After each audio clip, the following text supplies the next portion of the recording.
आज आम आम इंग्लीश प्रथम chapter poem all things bright and beautiful को सुंदर भाव में बुझा एवं कठिन कठिन वार्डर तार शब्दर अर्थ जानिबा।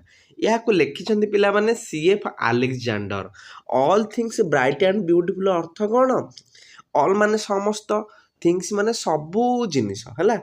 All things bright and beautiful समस्त जिनिस ब्राइट है उज्जवल, ब्यूटीफुल है सुंदर। समस्त जिनिस उज्जवल और सुंदर है। ताले पढ़िबा कौनटा सबू जिनिस उज्जवल और सुंदर। ताले प्रथमे हम देखिदेवा we see and enjoy many things around us such as beautiful sunrises and sunsets, trees and flowers, rivers and mountains, birds and animals। पिल माने वी सी माने आमे देखुचे एवं एंजॉय करुचे, उपभोग करुचे आम चारिपटे जो सब जिनिस अच्छी एवं आम सूर्य अस्त हो, सूर्य उदय हो, गछ हो, फूल हो, नदी हो, पहाड़ हो, पक्षी हो किंबा पशु हो, आमे सबू देखे कहूँ माने कितने beautiful. We smell the fragrance of flowers and feel the change of seasons. है we smell the fragrance of flowers. Fragrance माने कौन? सुगंध।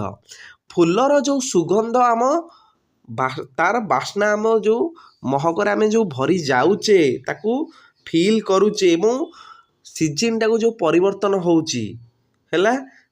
ये सब किए बनई?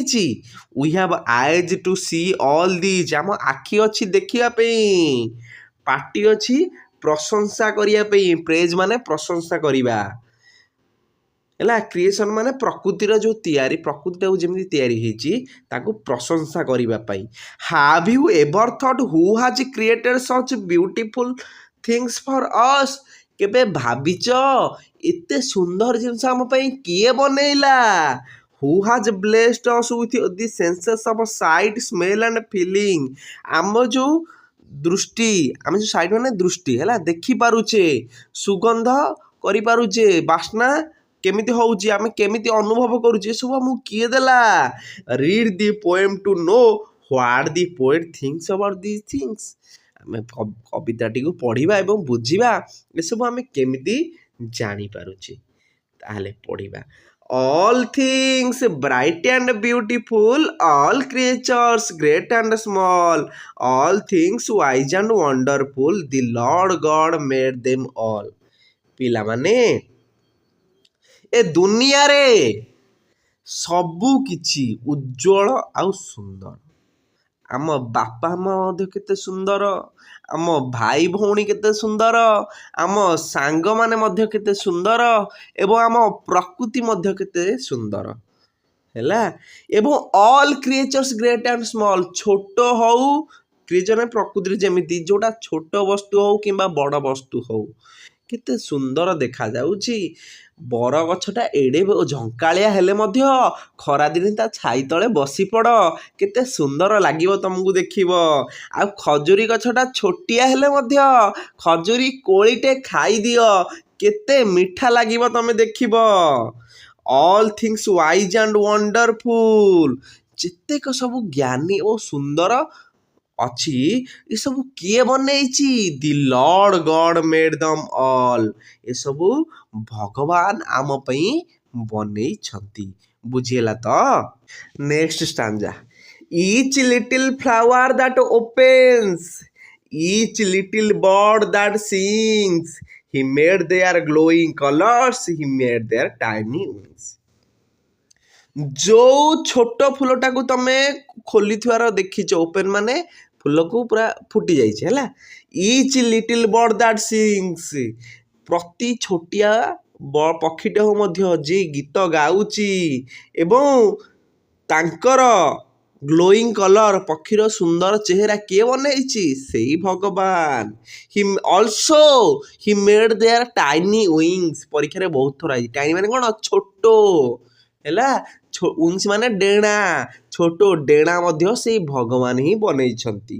The purple headed mountain, the river running by, the sunset and the morning, that brightens of the sky ହେଲା the purple headed mountain ସୂର୍ଯ୍ୟ ଅସ୍ତ ହେବା ବେଳେ ଯୋଉ କ'ଣ ଆମର ପାହାଡ଼ଟା ଦେଖ ପାହାଡ଼ର ଉପରଟା ପର୍ପଲ୍ ଦେଖାଯିବ ହେଲା ମନେ ରଖିଥିବ ପାହାଡ଼ କୋଉଟା ପର୍ପଲ୍ ଦେଖାଯିବ ଉପର ଅଂଶଟା ଟପ୍ଟା ପୁରା ହେଲା ଦି ରିଭର ରନିଂ ବାଏ ଯୋଉ ନଦୀ ବହି ଯାଉଛି ଦି ସନସେଟ୍ ଆଣ୍ଡ ଦି ମର୍ଣ୍ଣିଂ ସୂର୍ଯ୍ୟ ଅସ୍ତ ହେଉ କିମ୍ବା ସୂର୍ଯ୍ୟ ଉଦୟ ହେଉ ଦ୍ୟାଟ୍ ବ୍ରାଇଟେନ୍ସ ଅଫ୍ ଦି ସ୍କାଏ ଏବଂ ସେଇ ଯୋଉ ସୂର୍ଯ୍ୟ ଅସ୍ତ ହଉ ସୂର୍ଯ୍ୟ ସକାଳ ହଉ ଆମର ସେସବୁ କ'ଣ କରୁଛି ଆକାଶକୁ କେତେ ଉଜ୍ଜ୍ୱଳ କରୁଛି ବ୍ରାଇଟନେସ୍ ଉଜ୍ଜ୍ୱଳ କରିବା ତାକୁ କିଏ ବନେଇଛନ୍ତି Lord God made them all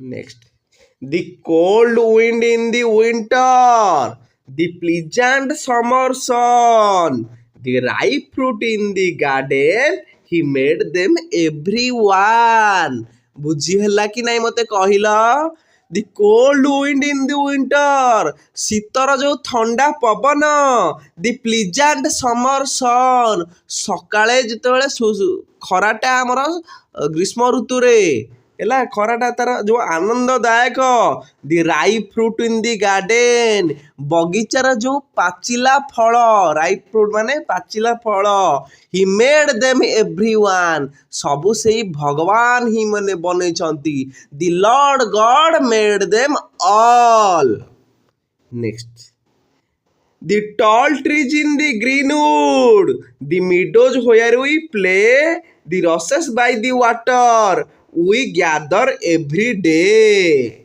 ବୁଝିହେଲା the tall trees in the greenwood ବଡ଼ ବଡ଼ ଡେଙ୍ଗା ଗଛ ଆଉ the meadows where we play meadows ମାନେ ଘାସ ପଡ଼ିଆ ଯୋଉଠି ଆମେ ଖେଳୁଛେ ଦି ରସେସ୍ ବାଇ ଦି ୱାଟର ରସେସ୍ ମାନେ କ'ଣ ଦେଖିବ ପୋଖରୀ ଚାରିପଟେ କିମ୍ବା ହେଲା ଛୋଟ ଛୋଟ ଗଛ ଉଠିଥିବ ହେଲା ତାକୁ ଆମେ ରସସ୍ କହିବା ନଳୀ ଗଛ କୁହାଯାଏ ନଳ ଗଛ ତାକୁ କୁହାଯିବ ବୁଝିହେଲା এই ରସେସ୍ରେ ଆମେ କ'ଣ ମାନେ ପରୀକ୍ଷାରେ ଗୋଟେ କ୍ୱେଶ୍ଚିନ୍ ଆସେ ରସେସ୍ ଦ୍ୱାରା ଆମେ ମ୍ୟାଟ୍ସ ଆଉ ବାସ୍କେଟ୍ ହେଲା ତାକୁ ଏଇଥିରେ ବନାଯାଏ ଏଇ ରସେସ୍ରେ ୱି ଗ୍ୟାଦର ଏଭ୍ରି ଡେ ଏସବୁ କାହାର ସୃଷ୍ଟି ଏସବୁ ଭଗବାନଙ୍କର ସୃଷ୍ଟି ଗ୍ୟାଦର ମାନେ ଏକତ୍ର କରିବା He gave us eyes to see them and lips that we might tell how great is God Almighty who has made all things well. ସିଏ ଆମକୁ ଆଖି ଦେଇଛନ୍ତି ସୁନ୍ଦର ସୃଷ୍ଟିକୁ ଦେଖିବା ପାଇଁ ପାଟି ଦେଇଛନ୍ତି ଆମେ ଏଇ ସୁନ୍ଦର ସୃଷ୍ଟିକୁ ବର୍ଣ୍ଣନା କରିବା ପାଇଁ ତାଙ୍କରି ବର୍ଣ୍ଣନା କରିବା ପାଇଁ ସେ କେତେ ସୁନ୍ଦର ଏ ପୃଥିବୀକୁ ବନେଇଛନ୍ତି ହାଉ ଗ୍ରେଟ୍ ଇଜ୍ ଗଡ୍ ଅଲମାଇଟି ଭଗବାନ କେତେ ମହାନ who has made all things well ଯିଏକି ଦେଖ କେତେ ସୁନ୍ଦର ପୃଥିବୀ ବନେଇଛନ୍ତି ଏତେ ବଡ଼ ସୁନ୍ଦର ପୃଥିବୀ କେମିତି ସୁସଜ୍ଜିତ ହେଇକି ଅଛି ତାହେଲେ କବିଙ୍କ ବିଷୟରେ ଆଉ ଟିକେ ପଢ଼ିଦେବା ଏଇଥିରୁ ମଧ୍ୟ 1 ମାର୍କ କ୍ୱେଶ୍ଚିନ୍ ଆସିପାରେ Cecil Francis Alexander was born in Dublin Ireland in 1818 ହେଲା CF ଆଲେକ୍ଜାଣ୍ଡର ଫୁଲ୍ ନାଁ ହେଲା ସେସିଲ୍ ଫ୍ରାନ୍ସିସ୍ ଆଲେକ୍ଜାଣ୍ଡର ସିଏ ହିମ୍ନ ରାଇଟର ଏବଂ ପୋଏଟ୍ ହେଲା ଯେତକ ସବୁ କ'ଣ ଫୋକ୍ ସଙ୍ଗ ଏସବୁ ସେ ଲେଖିଛନ୍ତି ତାଙ୍କର ଏଇ ପୋଏମ୍ଟା କେଉଁଥିରୁ ଆସିଛି ଏଇଟା ପଢ଼େ ହେଲା ହିମ୍ନ ଫର୍ ଚିଲଡ୍ରେନ୍ ହେଲା ଯଦି ଲେଖକ ନାଁ ପଢ଼ିବାକୁ ପଡ଼ିବ ନହେଲେ ଏଇ ବିଷୟଟି କେଉଁଠୁ ଆସିଛି ଏ ବିଷୟଟି ଆସିଛି ହିମ୍ନ ଫର୍ ଚିଲଡ୍ରେନ୍ରୁ ଆସିଛି ବୁଝିହେଲା ତ